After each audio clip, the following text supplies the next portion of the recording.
অসমীয়া উপন্যাস জগতৰ এটি চিনাকি নাম মণিকুন্তলা ভট্টাচাৰ্য। তেখেতৰ এখন পঢ়ি ভাল লগা উপন্যাসৰ নাম বন্ধঘৰৰ খিৰিকী। বৰ্তমান সময়ৰ এখন অতি বাস্তৱ ছবি এই উপন্যাসখনৰ মাজেৰে ফুটাই তুলিবলৈ চেষ্টা কৰা হৈছে।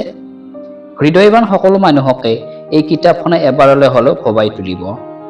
এগৰাকী নাৰীৰ জীৱনক কেন্দ্ৰ কৰি উপন্যাসৰ চকা ঘূৰিছে। সেই নাৰী আমাৰ সকলোৰে চিনাকি মমতা, ত্যাগ, ক্ষমা, ধৈৰ্যৰ মূৰ্তি। সেই নাৰী নিজৰ স্বামী সন্তানৰ দ্বাৰা পদে পদে অৱহেলিত। সেই নাৰীৰ মনত কিন্তু সন্তানৰ প্ৰতি অপত্য স্নেহ। কিতাপখন পঢ়ি আমি নিজে কৈ উঠিম কোনো সময়ত কি দৰকাৰ ইমান উপেক্ষাৰ পিছতো বাৰে বাৰে সন্তানৰ ওচৰত শিৰণত কৰাৰ। কিন্তু মাকৰ মন যে, সেইবাবেই চাগে সেই নাৰীয়ে সকলোবোৰ সহ্য কৰিও হৃদয়ত আলফুলে ৰাখিছিল সন্তানৰ প্ৰতি এবুকু প্ৰেম। মাতৃৰ প্ৰতি সন্তানৰ এনে চৰম অৱহেলা উপেক্ষা দেখি আচৰিত নহয় নোৱাৰি। ইমান হৃদয়হীন মানুহো থাকেনে পৃথিৱীত?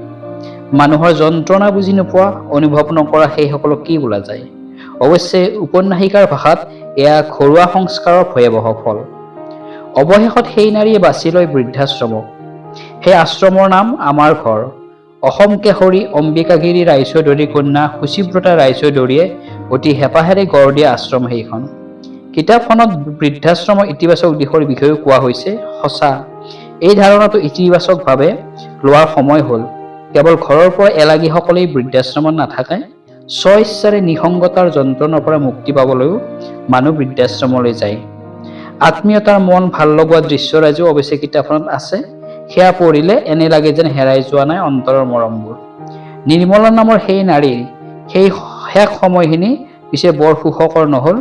এক দুৰ্ঘটনাত পতিত হৈ অৱহেলিত জীৱন এটি হেৰাই গ'ল পৃথিৱীৰ পৰা।